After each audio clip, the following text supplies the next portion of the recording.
Hi guys, welcome to back and go. இன்னைக்கு நம்ம வந்திருக்கிற இடம் எங்க தெரியுமா? தியாகதுருகம் அப்படின்னு சொல்ற இடத்துல ஒரு மலைக்கோட்டை. இந்த இடத்த போய் நீங்க எக்ஸ்ப்ளோர் பண்ண போறோம். மேல போய் மிச்சம் ஹிஸ்டரி உங்களுக்கு சொல்றேன் வாங்க. நீங்க ஃபர்ஸ்ட் வரும்போதே ஒரு ஐயப்பன் கோவில் இருக்கும். அது பக்கத்துல இதான் வந்து தியாகதுருகம் மலைக்கோட்டைக்கு போகிறதுக்கான வழி. கேட்டு திறந்திருந்தா மட்டும்தான் உள்ள போகணும். திறந்துருந்தா வீட்டுக்கு போகணும். ஓகே, நீங்க உள்ள வரும்போதே இந்த பில்டிங் தான் ஃபர்ஸ்ட் உங்களுக்கு தெரியும். இது என்னன்னு சொல்றாங்கன்னா தியானிய கிடங்குன்னு சொல்றாங்க. ஆனா இதுக்கான தரவுகள் இல்லை. இங்க இருக்க பொதுமக்கள் அப்படி சொல்றாங்க. அதாவது நம்ம இதுதான் வந்து அந்த மேல மலைக்கு போறதுக்கான வழி. இது என்னன்னா, நீங்க வரும்போது ஐயப்பன் கோவில் ஒன்று இருக்கும் இந்த ஃப்ரண்ட்ல. அந்த ஐயப்பன் கோவில் பக்கத்தில் ஒரு கேட் இருக்கும். அந்த கேட் வழியாக நீங்க வரணும். கேட் லாக்காக இருந்தால் உள்ள வரக்கூடாது. கேட் ஓப்பனில் இருந்தால் மட்டும் வாங்க. அங்கே வந்து கார்டு இருப்பாங்க, அவங்கள்ட்ட பர்மிஷன் வாங்கிட்டு உள்ளே வாங்க. அப்படி நீங்கள் உள்ளே வரும்போது ஃப்ரண்ட்டில் நம்ம பார்க்குற இந்த ஃபஸ்ட்டு இதோட ஹிஸ்ட்ரிஸ்லாம் போட்டிருப்பாங்க. தொல்வியல் துறை போர்டு வச்சுருக்காங்க. அதில் நீங்கள் டீட்டெயில்ஸ் பார்த்துக்கலாம். இந்த இடத்த ஆல்ரெடி சுற்றுலாத்தலமாக ஆக்கிறதுக்காக நிறைய வேலைகள் நடந்திருக்கு கவர்மெண்ட் சார்பாக. அது ஏன் நிறுத்தி வச்சுருக்காங்கன்னா, சில ஆக்கிரமிப்புகள் காரணமாக சில பேர் இந்த இடத்த ஆக்கிரமிச்சதுனால இந்த சுற்றுலாத்தலமாக வந்து அவங்களால வேலை செய்ய முடியல, அறிவிக்க முடியவில்லை. அதனால் ஃப்யூச்சரில் அது மாறுறதுக்கான வாய்ப்பு இருக்குது. நம்ம அதை போய் பார்ப்போம். கமா,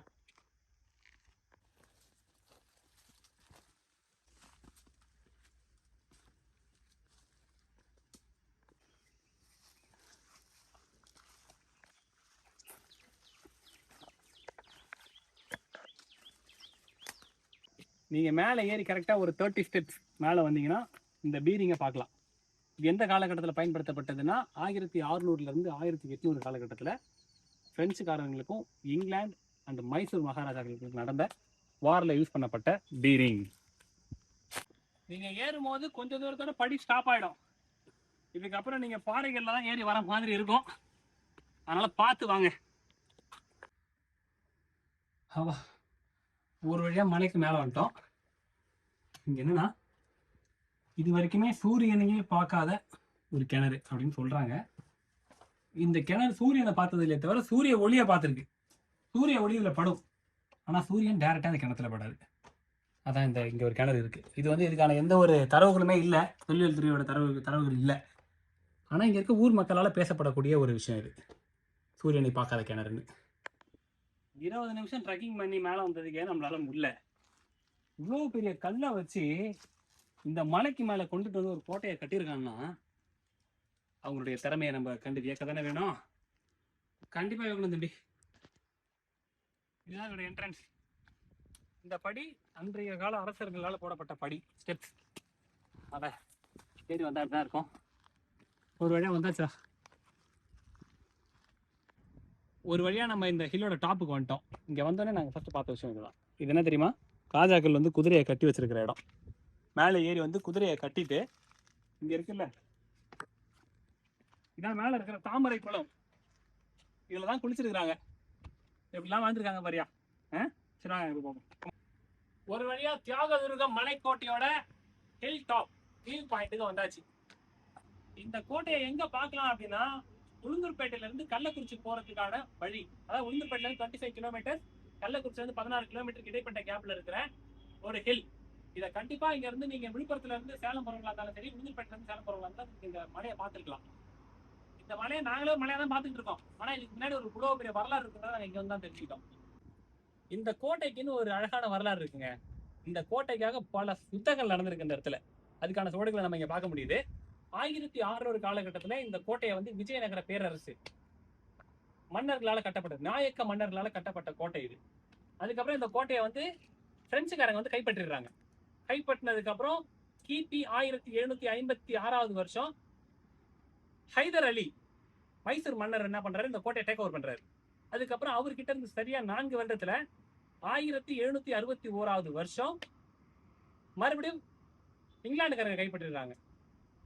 அவங்க வந்து அதுக்கப்புறம் ஆட்சி பண்ணிட்டு இருக்கும்போது சரியா 29 வருஷம் கழிச்சு ஹைதர் அலியோட சன் திப்பு சுல்தான் வராரு எங்க கோட்டையை பிடிக்கிறதுக்கு. 29 வருஷம் கழிச்சு வந்து இந்த கோட்டையை அவர் டேக் ஓவர் பண்றாரு, ஆங்கிலேயர்ல எது சண்டை போட்டு. அதுக்கப்புறம் சரியா 10 வருடம் இந்த கோட்டையை அவர் தான் நிர்வகிச்சிருக்காரு.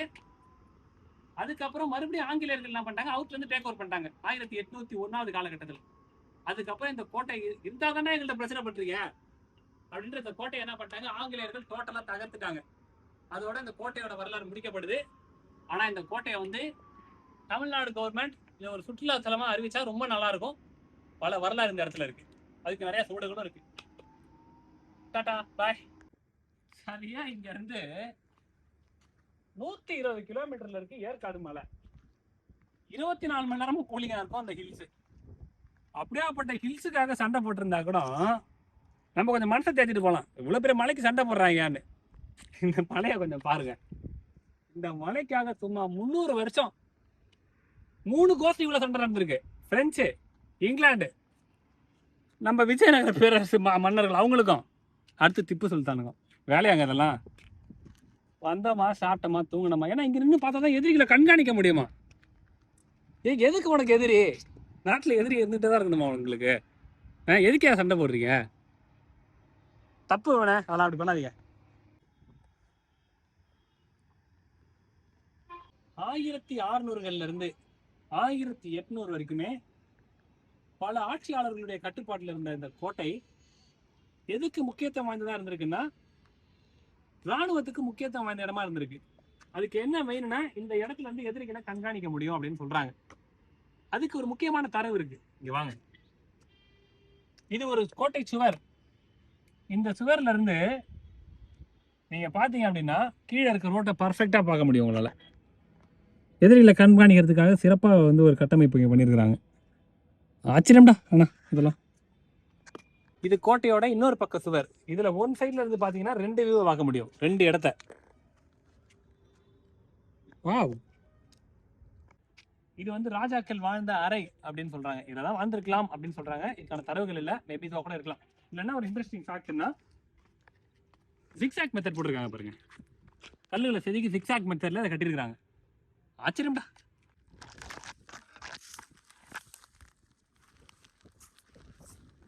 இதுதான் 1600ல இருந்து 1800 காலகட்டம் வரைக்கும் நடந்த போர்ல பயன்படுத்தப்பட்ட பீரிங்.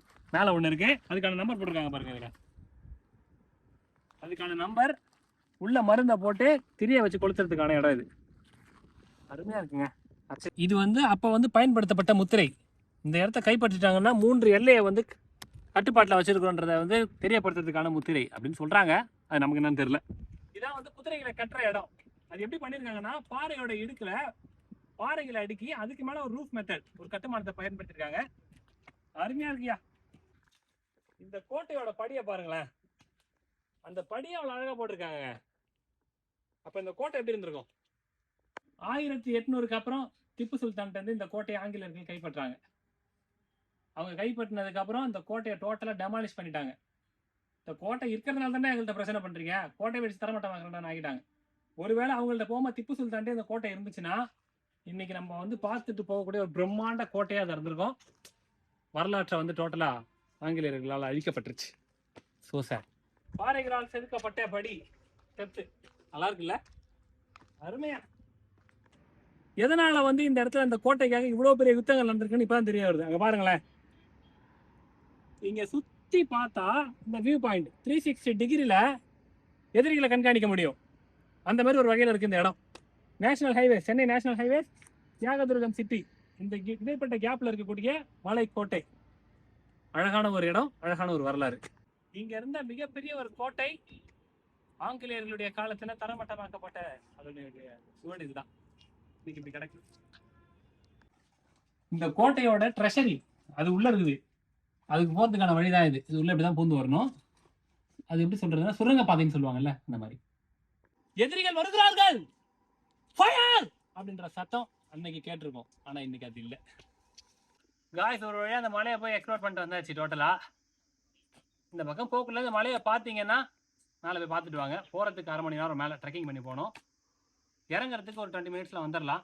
மேலே ஒரு 1 ஹவர் இல்லை ஒரு ஆல்மோஸ்ட் 3 ஹவர்ஸ் டைம் ஸ்பெண்ட் பண்ணுங்கள். போக்குள்ள வாட்டர் பாட்டில்ஸ் அண்ட் ஸ்நாக்ஸ் எடுத்துகிட்டு போங்க.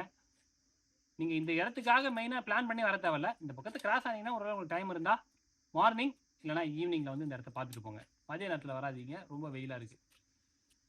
டாட்டா பாய் பாய்.